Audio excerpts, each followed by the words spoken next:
Hello friends, आज हम problem 4.1 का पार्ट बी सॉल्व करने वाले हैं और इसमें हमें Ehrenfest theorem in 3 dimension prove करना है। तो उसका फर्स्ट पार्ट है हमें d by d t of expectation value of r is equal to 1 upon m expectation value of p, ऐसा हमें प्रूव करना है। यहाँ पे r पोजीशन है, m मास है और p मोमेंटम है। तो यहाँ पे R और P चूंकि ऑब्जर्वेबल्स है तो हम हमारा जो प्रॉब्लम है उसको किसी ऑब्जर्वेबल के एक जनरल एक्सप्रेशन से शुरू करते हैं। d by d t of expectation value of Q is equal to I by h cross expectation value of the commutator of H q plus expectation value of del Q by del T. ये equation 1 कह देते हम। यहाँ q जो है is a function of x, p and t। यहाँ note करने जैसा है कि जो भी चीज़ हम प्रॉब्लम में स्क्वायर ब्रैकेट्स में लिखते हैं वो एक कम्यूटेटर ऑपरेशन बताते हैं, और जो भी चीज़ हम एंगुलर ब्रैकेट्स में लिखते हैं जैसे कि expectation value of q, expectation value of commutator of H Q, फिर expectation value of del Q by del T, ये सारे एंगुलर ब्रैकेट के जो वैल्यूज़ है वो सारे हमें एक्सपेक्टेशन वैल्यू बताते हैं। अब क्योंकि हमें प्रॉब्लम में d by d t of expectation value of r पता करना है तो इसीलिए हम x के लिए पहले ये एक्सप्रेशन ढूंढ लेते हैं और उसके बाद में हम उसे y और z के लिए एक्सटेंड करके और फिर जनरलाइज कर देंगे। तो यहाँ हमने इक्वेशन 1 में q की जगह सिर्फ x रिप्लेस कर दिया है तो हमें इक्वेशन फॉर पोजीशन मिल जाता है, and that too only for x। अब अगर इस इक्वेशन को हम ध्यान से देखें तो राइट हैंड साइड पे हमारे पास दो चीज़ें हैं जो हमें इवेल्युएट करनी है। एक तो है expectation value of h with x और दूसरा है expectation value of del x by del t। अब actually del x by del t का एक्सपेक्टेशन वैल्यू जो है वो तो ज़ीरो हो जाता है, क्योंकि नॉर्मली हम जो ऑपरेटर्स लेते हैं वो ज़्यादातर टाइम डिपेंडेंट नहीं होते हैं, और इस केस में हमने जो ऑपरेटर लिया है is not dependent on time, इसीलिए हम इसका एक्सपेक्टेशन वैल्यू ज़ीरो लिख सकते हैं। तो सेकेंड टर्म जो राइट हैंड साइड पे है वो तो ज़ीरो हो जाता है, और रहा सवाल इवेल्युएट करने का expectation value of h with x, तो वो हम सॉल्व करते हैं।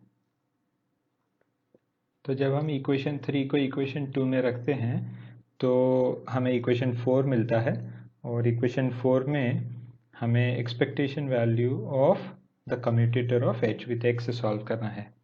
तो इसे सॉल्व करने के लिए हम ऑपरेटर जो है h का जो फॉर्म है हैमिल्टोनियन का वो हम यहाँ लिखते हैं h is equal to p squared upon 2m plus v। ये फर्स्ट टर्म जो है वो काइनेटिक टर्म है और दूसरा जो है वो पोटेंशियल टर्म है।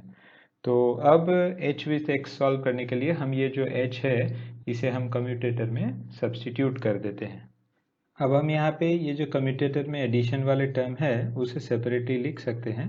तो ये हो जाता है commutator of P squared by 2m with x, और इसके साथ हो जाता है commutator of v with x, और ये हम कह देते हैं इक्वेशन नंबर 5। अब क्योंकि पोटेंशियल एक स्केलर फंक्शन है तो यहाँ पे जैसे हम x और y का कम्यूटेटर ज़ीरो लिख सकते हैं उसी तरह से हम v और x का कम्यूटेटर भी ज़ीरो लिख सकते हैं। तो इक्वेशन नंबर 5 में राइट हैंड साइड पे जो सेकेंड टर्म है वो तो ज़ीरो हो जाता है, तो अब हमें सिर्फ राइट हैंड साइड का फर्स्ट टर्म इवेल्युएट करना है और वो है पी स्क्वायर्ड बाई 2m और x का कम्यूटेटर। तो चलिए अब हम उसको सॉल्व करते हैं। यहाँ पे हम 1/2m को ब्रैकेट के बाहर लिख देते हैं, और ब्रैकेट में ये जो पी स्क्वायर्ड है उसका 3 डायमेंशन में हम p x squared plus p Y squared plus p Z squared ऐसा लिख सकते हैं, और इसका कम्यूटेटर हम x के साथ देखते हैं।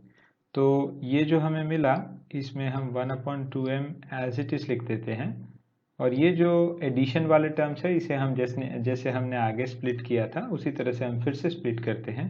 तो यहाँ हमारे पास 3 कम्यूटेटर हो जाएंगे, एक हो जाएगा commutator of p x squared with x, फिर दूसरा हो जाएगा commutator of p Y squared with x, और तीसरा हो जाएगा commutator of p Z squared with x. तो इस तरह से हमारे पास 3 कम्यूटेटर हो जाते हैं। इसे हम इक्वेशन नंबर 7 कह देते हैं। और अब देखिए यहाँ पे px, py और pz ये जो तीनों कम्यूटेटर है उसके, ये जो तीनों ऑपरेटर है, कम्यूटेटर नहीं है, ये तीनों जो ऑपरेटर है, इसके पहले तो मैं ऑपरेटर फॉर्म्स लिख देता हूँ। तो यहाँ px का ऑपरेटर फॉर्म है minus i h cross del by del x, और जब हम ये ऑपरेटर को स्क्वायर करते हैं तो माइनस माइनस प्लस और आई स्क्वायर्ड इज इक्वल टू -1, तो अल्टीमेटली यहाँ एक माइनस साइन आता है, तो ये minus H cross squared del squared upon del X squared हो जाता है। और इसी तरह से हम P Y squared is equal to minus H cross squared del squared by del Y squared, और P Z squared is equal to minus H cross squared del squared by del Z squared लिख सकते हैं। अब हमारे previous knowledge के हिसाब से हम ये बता सकते हैं कि जब हम पी वाई और पी जेड देखें तो उसमें पार्शियल डेरिवेटिव विथ वाई और जेड आता है, और इक्वेशन 7 में जो देखते हैं हम, तो पी वाई स्क्वायर्ड और पी जेड स्क्वायर्ड का कम्यूटेटर एक्स के साथ है। तो हम ये जानते हैं कि पार्शियल डेरिवेटिव ऑफ y और z जब हम x पे करते हैं तो उसका रिजल्ट हमें 0 मिलता है।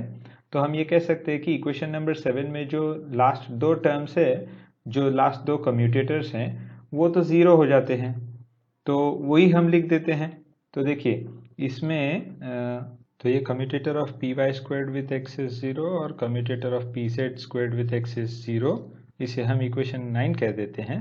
और जब हम इक्वेशन 9 को इक्वेशन 7 में सब्सटीट्यूट करते हैं तो हमें p squared upon 2m with x is equal to 1 अपॉन 2m p x squared with x, इतना मिल जाता है।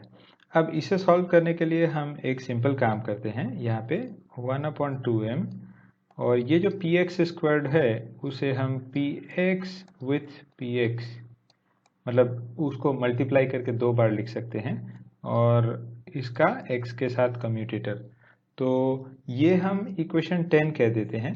और अब इक्वेशन 10 को सॉल्व करने के लिए हम एक बेसिक आइडेंटिटी जो कम्यूटेटर्स के लिए यूज़ कर सकते हैं, पहले वो आइडेंटिटी लिख देते हैं और फिर वो आइडेंटिटी हम इक्वेशन 10 को 10 पे ऑपरेट करते हैं। तो कम्यूटेटर आइडेंटिटी है commutator of A B with C is equal to A with A multiplied with commutator of B and C plus commutator of AC multiplied with B। तो यहाँ पे हम ऊपर देखें तो ये PX और PX जो है वो A और B का रोल प्ले करते हैं यहाँ पे। तो हम ये जो ऊपर वाला इक्वेशन है उसे हम कैसे लिख सकते हैं, 1 अपॉन 2m, और अब यहाँ पे हम कर्ली ब्रैकेट्स बना देते हैं। तो ये PX और PX A B की जगह पे हम PX ही लिखना है, तो हम ऐसे लिखते हैं px और फिर commutator of px with x, और प्लस यहाँ पे फिर से a और c है, तो यहाँ पे भी px विथ x और इसको हम px लिख देते हैं, ठीक है। लेकिन यहाँ हमें मालूम है कि commutator of px with x जो है वो माइनस आई एच क्रॉस होता है, तो इस हिसाब से हम ऊपर का इक्वेशन कैसे लिखते हैं, 1 अपॉन 2m कर्ली ब्रैकेट्स में px with minus i h cross plus minus i h cross with px, ठीक है। अब ये तो सेम ही चीज़ है, तो हम इसे 2 बार ऐड कर देते हैं, तो ये -2 टाइम्स हो जाएगा ब्रैकेट में, तो ये हो जाता है 1 अपॉन 2m और ब्रैकेट में हो जाता है -2 times I h cross px। अब ये डिनोमिनेटर का 2 और न्यूमरेटर का 2 कैंसिल हो जाता है, ये हम इक्वेशन नंबर 12 कह देते हैं। अब हम जब इक्वेशन 12 और इक्वेशन 6 को इक्वेशन 5 में रखते हैं, तो यहाँ पे इक्वेशन 5 रेफरेंस के लिए लिखा है, तो इक्वेशन 5 में second term commutator of v with x तो 0 हो जाता है, और commutator of p squared upon 2m with x, ये जो अभी हमने सॉल्व किया वो minus i h cross px upon m हो जाता है, तो इसे हमने इक्वेशन 13 बोल दिया है। अब हम इक्वेशन 13 को फाइनली इक्वेशन 4 में रखते हैं, तो हमें हमारा रिजल्ट मिल जाता है। तो यहाँ जब हम इक्वेशन 4 में ये रखते हैं तो ये हो जाता है d by d t of expectation value of x is equal to i by h cross expectation value of h x, ठीक है। और इसमें हमने ये जो कम्यूटेटर इवेल्युएट किया है वो कम्यूटेटर हमने सब्सटीट्यूट किया है। तो यहाँ पे ये डिनोमिनेटर में एच और न्यूमरेटर में एच कैंसिल हो जाता है, और जब हम न्यूमरेटर में देखते हैं तो ये आई स्क्वायर्ड -1 हो जाता है और ये माइनस और माइनस प्लस साइन हो जाते हैं। तो हमें फाइनली इसका रिजल्ट मिलता है 1/m, अगर हम ब्रैकेट के बाहर लिखते हैं तो एक्सपेक्टेशन वैल्यू ऑफ px, ऐसा हम लिख सकते हैं। तो इसी तरह से हम y और z के लिए भी ये रिजल्ट लिख सकते हैं। अब हम अगर इस रिजल्ट को जनरलाइज करते हैं तो यहाँ पे अगर देखें तो लेफ्ट हैंड साइड पे ये जो x, y और z है ये इन जनरल पोजीशन रिप्रेजेंट करते हैं, और राइट हैंड साइड पे ये जो px, py और pz है ये इन जनरल मोमेंटम रिप्रेजेंट करते हैं। तो अब हम फाइनली इसका जनरल फॉर्म लिखते हैं। तो इस तरह से हमने एरेनफेस्ट थ्योरम का 3 डायमेंशनल एक प्रूफ दिया है कि d/dt of the expectation value of r is equal to 1/m expectation value of p। Thank you for watching the video.